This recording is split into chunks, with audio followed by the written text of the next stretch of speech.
तो आज हम स्टार्ट करें वीर सावरकर की जीवनी का पार्ट 5 संक्रमण काल। राधाबाई के निधन की त्रासदी के बाद 1896 का वर्ष सावरकर परिवार के लिए खुशी लेकर आया।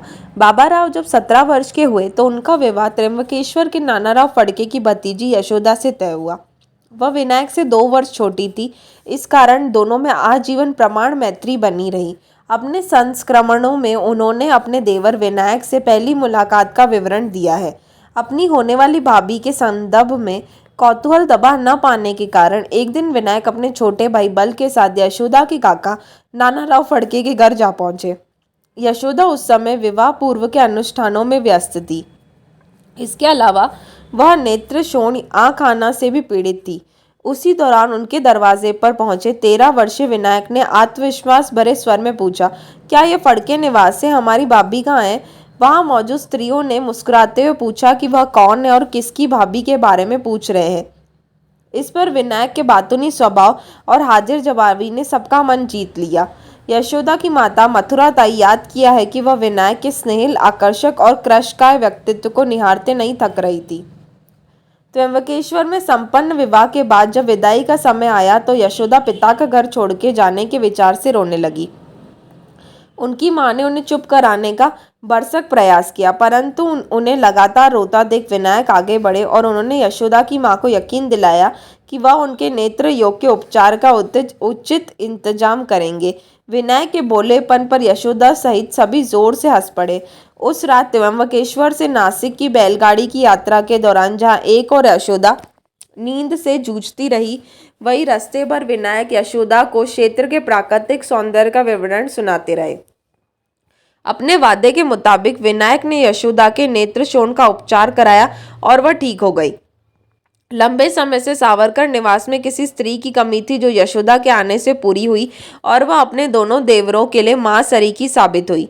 हिंदू रीति के अनुसार विवाहोपरांत उनका नाम बदलकर सरस्वती रखा गया, परंतु विनायक और बल उन्हें जीवन भर येसु वहिनी भाभी ही कहकर बुलाते रहे।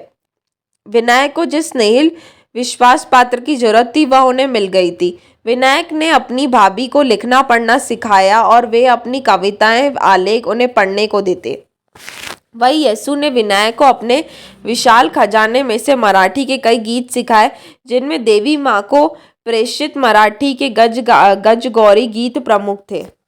विवाह के कुछ ही समय बाद बाबा राव ने भागुर में अपनी मराठी की शिक्षा पूरी की, जिसके बाद दामोदर पंत ने उन्हें अंग्रेजी की उच्च शिक्षा के लिए नासिक भेज दिया। बाबा राव हमेशा से आध्यात्मिक अभिरुचि वाले युवा थे। नासिक में वह एक भिक्षुक के संपर्क में आए, जिनसे उन्होंने योग एक ध्यान की कई विधियां सीखी। उन्होंने महीने भर केवल घी और जल पर आश्रित रहने और देर रात तक जागते रहने की कई मिथ्याओं का अभ्यास शुरू किया।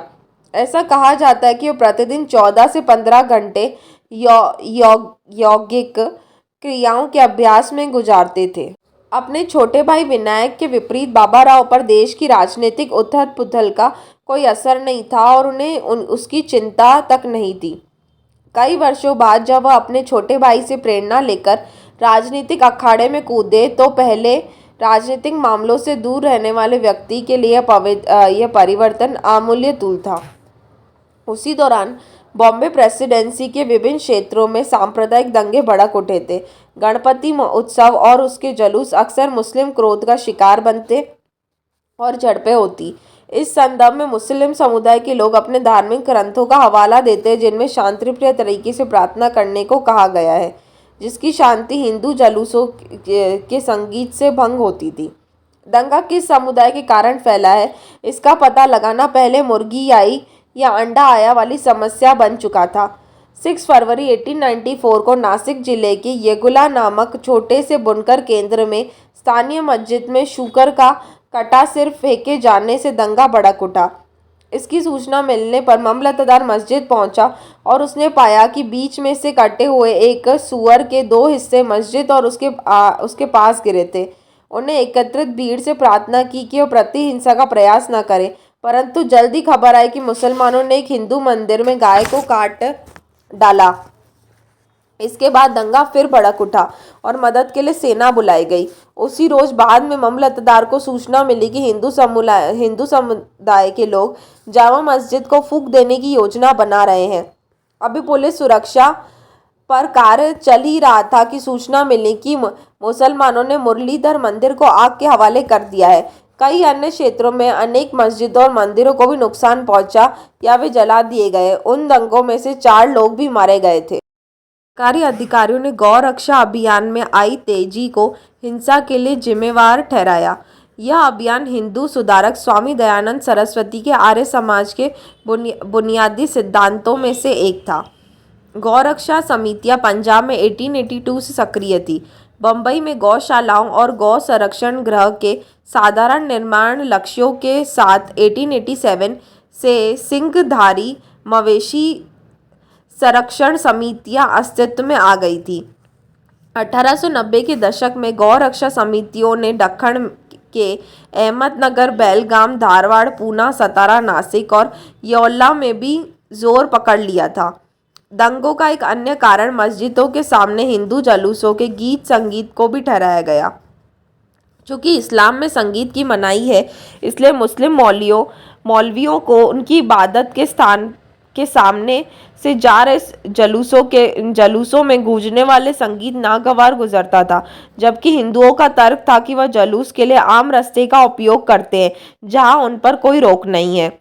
1859 में ही बम्बई की एक सदर फौजदारी अदालत ने फैसला सुनाया था कि मंदिरों में पूजा के संगीत का आदर होना चाहिए। हालांकि जुलूस के समय सड़क पर गूंजने वाले संगीत जो बुनियादी हिंदू धार्मिक संगीत का अंश नहीं है, यदि दूसरों की धार्मिक भावनाओं में अड़चन बने तो उसे रोक लेना चाहिए। इसलिए मस्जिदों में इबादत करना तब तक मुसलमानों का अधिकार है जब तक कि उनकी इबादत किसी की परेशानी का सबब न बने, और हिंदुओं को उनके जुलूस का तब तक अधिकार है जब तक कि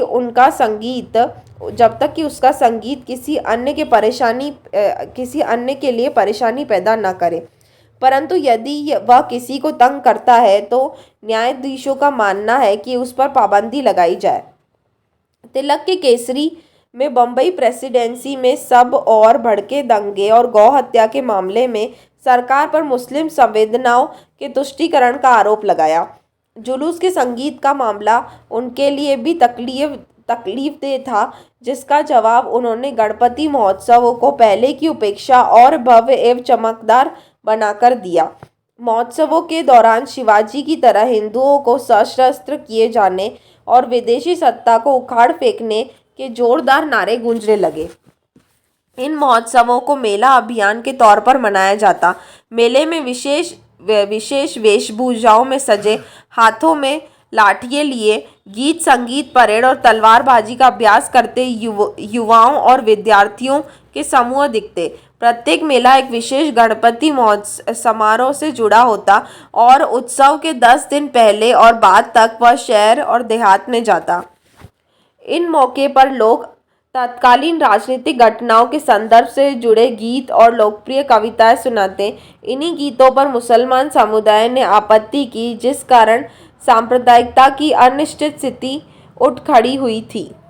विनायक और उनके साथी महाराष्ट्र के विस्फोटक ध्रुवीकरण और खूनी दंगों के बारे में जानकारियां केसरी, पुणे वैभव तथा अन्य समाचार पत्रों से प्राप्त करते। जब भी वह हिंदुओं पर होने वाले हमले के बारे में पढ़ते तो उनका खून खौल उठता और वह सोचते कि हिंदू समुदाय के लोग क्यों खुद को एकजुट करने में असमर्थ रहते हैं और शोषित होते हैं।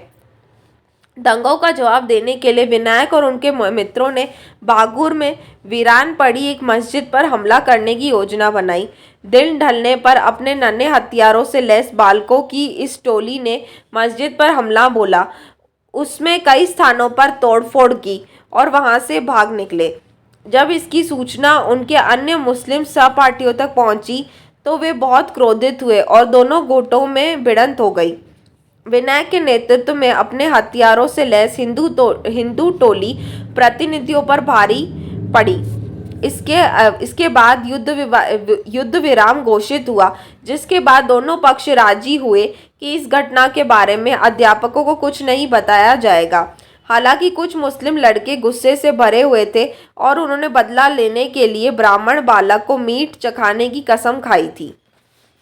हालांकि इन घटनाओं को बच्चों की शैतानी मानकर खारिज किया जा सकता है, परंतु विनायक ने अपने संस्मरणों में माना है कि ऐसे अनुभवों ने उन्हें सिखाया कि हिंदू समुदाय कितना असंगठित और विभाजित है और उसे शिकार बनाना कितना आसान। हिंदू अपने आप में ही विशेषकर जातिगण तौर पर स्थायी रूप से बटे हुए हैं और इससे उन पर हमला करना कहीं आसान हो जाता है। वह अपने लिए आत्मसंदेही और दूसरों के प्रति शंकालु और यदा कदा ही लक्ष्य को लेकर प्रतिबद्ध होते हैं। इसलिए अपने गुट को अनुशासन, कठोरता और प्रतिबद्धता सिखाने के लिए विनायक ने एक तरह का सैन्य प्रशिक्षण स्कूल स्थापित करने का निर्णय लिया। लड़के 3 गुटों में बटे, कुछ हिंदुओं की भूमिका में जबकि अन्य मुस्लिम या अंग्रेजों के रूप में। बंदूक की गोलियों के तौर पर नीम की बेरियां इस्तेमाल की गई। जो बालक गोलियों के हमले की परवाह न करते हुए मैदान में के बीचों बीच मौजूद भगवा हिंदू झंडे को बचा लाते और दुश्मनों के हथियार छीन लेते, वह विजयी घोषित किए जाते। विनायक लगभग हर बार हिंदू पक्ष का नेतृत्व करते और उन्हें विजयश्री दिलाते। यदि कभी मुस्लिम या अंग्रेज पक्ष जीतने लगता, राष्ट्रहित को देखते हुए हार स्वीकार करने का कूटनीतिक आग्रह, चूंकि यह केवल खेल ही था, करते। आखिरकार उनकी इस क्रीड़ा में हिंदू कभी हार नहीं सकते थे। इन खेलों के बाद सभी बालक विजय गीत गाते हुए भागुर की गलियों में घूमते। बाबा राव तीरंदाजी में निपुण थे और विनायक ने यह कला उनसे सीखनी आरंभ की। दामोदर पंत के पास घर में एक तलवार और बंदूक थी, जिसे विनायक सदा कौतूहल से देखते, छूते और महसूस करते और उन्हें चलाना सीखने की सोचा करते थे। ऐतिहासिक तौर पर सजग बालक विनायक 1896 में अपने नायक तिलक की नई पहल के बारे में पढ़कर रोमांचित हो गए। 15 अप्रैल 1896 को तिलक ने गणपति महोत्सव की तर्ज पर पूना के रायगढ़ में शिवाजी महोत्सव का शुभारंभ किया। इसका लक्ष्य रायगढ़ में शिवाजी की समाधि के लिए धन एकत्रित करना और उसके जरिए मराठियों के मन में राष्ट्रवाद की भावना जगाना था।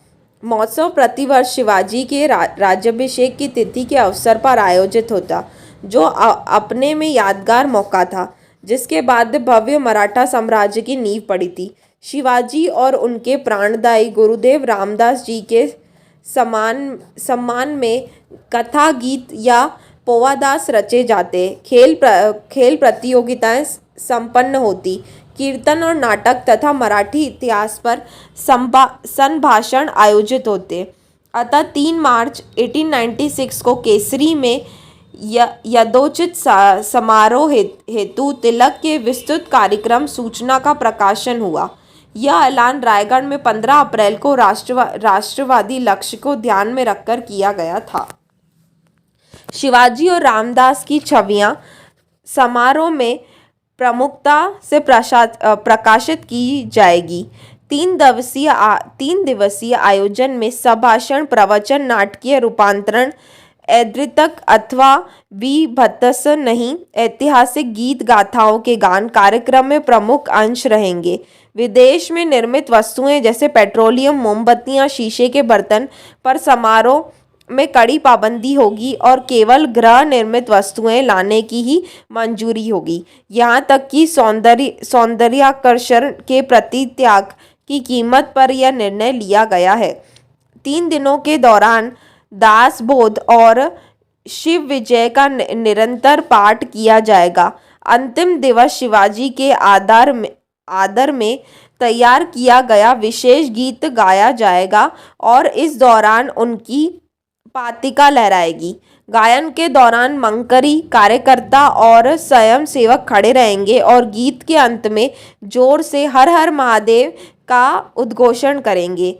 इस स्तोत्र का गायन समारोह का सबसे महत्वपूर्ण अंग हो गया।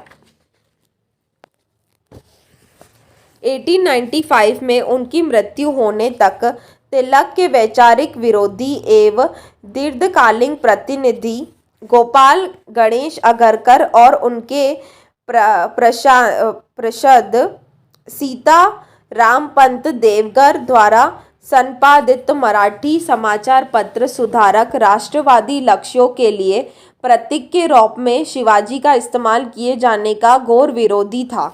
उनकी दलील थी कि शिवाजी की छवि महाराष्ट्र तक ही सीमित है और ऐसे शासक के प्रतीक जो विदेशी शासन के विरोध में देश को एकजुट न कर पाया हो को नायक के तौर पर प्रस्तुत किया जाना ऐसे समय अनुचित होगा जबकि राष्ट्रीय एकता सर्वोपरि है। 29 मई 1899 को सुधारक ने सवाल उठाया, आखिर मुस्लिम या बंगाली या फिर राजपूत वर्ग द्वारा शिवाजी को याद करने की क्या बाध्यता है। स्पष्ट है महोत्सव में ऐसा कुछ नहीं है जो उसे हिंदुओं के बीच भी राष्ट्रीय स्तर पर पहचान दिला सके। तिलक को सहयोग देने वाले मध्यम मार्गी समाचार पत्रों ने भी महोत्सव की विशिष्ट स्थानीय प्रयोजन पर प्रश्न उठाए। उदाहरणाएं 25 अप्रैल 1898 को हिंदू प्रकाशन ने विचार रखा, जहां भी हिंदू धर्म है शिवाजी का नाम आदर सहित लिया जाएगा और हैरानी नहीं होनी चाहिए कि यदि अगले वर्ष हमें मद्रास में शिवाजी जन्मोत्सव मनाए जाने की सूचना मिले। वह मूलतः सभी हिंदुओं के नायक है और मराठा वर्ग यह सोचकर आनंदित हो सकता है कि वह उनके यहाँ जन्मे थे। लिहाजा यह स्वाभाविक ही है कि मराठा वर्ग के बीच इन आयोजनों को लेकर असाधारण प्रफुल्लता दिखती है। तिलक स्वयं इस मुद्दे को ज़्यादा दूर तक ले जाने के लिए सचेत थे। उन्होंने 9 अप्रैल 1899 को केसरी में सावधानी से पक्ष रखा। इसमें कोई हर्ज नहीं है कि भारत के विभिन्न हिस्सों में वहाँ के नायकों को लेकर ऐसे समारोह आयोजित हुए। हालांकि प्रमुख लक्ष्य संपूर्ण भारत को एक सूत्र में पिरोने का है। इस तथ्य को भी नकारा नहीं जा सकता कि संपूर्ण भारतवर्ष छोटे छोटे राष्ट्रों से मिलकर बना है और विभिन्न क्षेत्रों की संप्रभुता उनके अपने दम पर अभिप्राय है और समूचे देश की एकता से किसी भी मायने में अलग नहीं। उसी वर्ष दोनों महोत्सवों की सफलता के आधार पर तिलक ने अपने दीर्घकालीन विरोधियों रानाडे और गोखले को धत्ता बताते हुए सार्वजनिक सभा पर अधिकार प्राप्त कर लिया। इससे तिल मिलाकर इस्तीफा देते हुए रानाडे और गोखले ने तिलक और उनकी नीतियों को अपमानित करने वाले कई लेख लिखे। परंतु तिलक की जीत अकाल्पनिक ही रही। 1897 में दक्खन में पड़े अकाल के दौरान तिलक के अधीन सार्वजनिक सभा की अत्यधिक सक्रियता और किसानों को कर न चुका पाने के कारण उनके द्वारा दिए जा रहे उकसावे से सरकार कुपित हो गई। उसने सभा को अमान्य घोषित करते हुए सरकारी नीतियों पर सरकार को संबोधित करने के उसके किसी भी अधिकार को खारिज किया। इससे तिलक का प्रभाव कुछ गति पकड़ने से पहले ही प्रभावहीन हो गया। तिलक से प्रेरणा लेते हुए विनायक और उनके साथियों ने भागुर में मारवाड़ी सेठ बाल मुकुंद मणिराम के घर पर शिवाजी जयंती महोत्सव का आयोजन किया। इस मौके पर विनायक ने प्रभावशाली संबोधन ने दामोदर पंत सबको हैरान कर दिया। दामोदर पंत चाहते थे कि विनायक भी प्राथमिक शिक्षा पूरी करने के लिए बाबा राव के साथ नासिक के प्रतिष्ठित शिवाजी विद्यालय में शिक्षा प्राप्त करे। अतः 13 वर्षीय विनायक शिक्षा और श्रेष्ठ लक्ष्य की तलाश में पहली बार अपने गृह नगर से अलग हुए। दोनों भाई नासिक में कनाडिया मारुति मंदिर के पास एक साधारण से निवास में रहते थे। वह अपना भोजन स्वयं पकाते क्योंकि बाहर खाने का अर्थ या विशुद्ध ब्राह्मण के तौर पर अपवित्र होना। परंतु विनायक के इन सभी रूढ़ियों को दरकिनार कर दिया और निकटवर्ती गंगाराम होटल की जलेबियां बड़े चाव से खाते रहे। प्रत्येक पखवाड़े दामोदर पंत अपने बेटों से मिलने नासिक आते थे। अपने पिता से बहुत हिले मिले होने के कारण विनायक बड़ी उत्सुकता से उनके आने की बाट जोते और उनके लौटने वाले दिन उदास हो जाते। नए सहपाठियों के कारण भी उनको घर की याद आने लगी थी। उनमें से शायद ही कोई शिक्षा, समसामयिक मुद्दों या राजनीतिक के बारे में विनायक जैसी गहराई से सोचता था। सभी बेसिपेर के कामों में अपना समय नष्ट करते। यहाँ पर बताना उचित रहेगा कि स्कूल में विनायक अपने सभी अध्यापकों के चहेते छात्र थे। अपने तीक्ष्ण बुद्धि, अनुशासन, काव्य और लेखन क्षमता के कारण वह उनकी आंखों का तारा थे। यहाँ तक कि एक अध्यापक ने विनायक को उनका आलेख नासिक वैभव समाचार पत्र में भेजने को प्रेरित किया। समाचार पत्र के संपादक को आलेख के विषय, शैली और भाषीय प्रभाव को देखते हुए यकीन नहीं हुआ कि उसे एक स्कूली छात्र ने लिखा है। यह निबंध 2 खंडों में प्रकाशित हुआ और उसे पूरे नासिक में प्रशंसा प्राप्त हुई। लोक सेवा नासिक का एक अन्य प्रतिष्ठित समाचार पत्र था। उसके संपादक और मालिक प्रख्यात रंगकर्मी अनंत वामन बर्वे थे।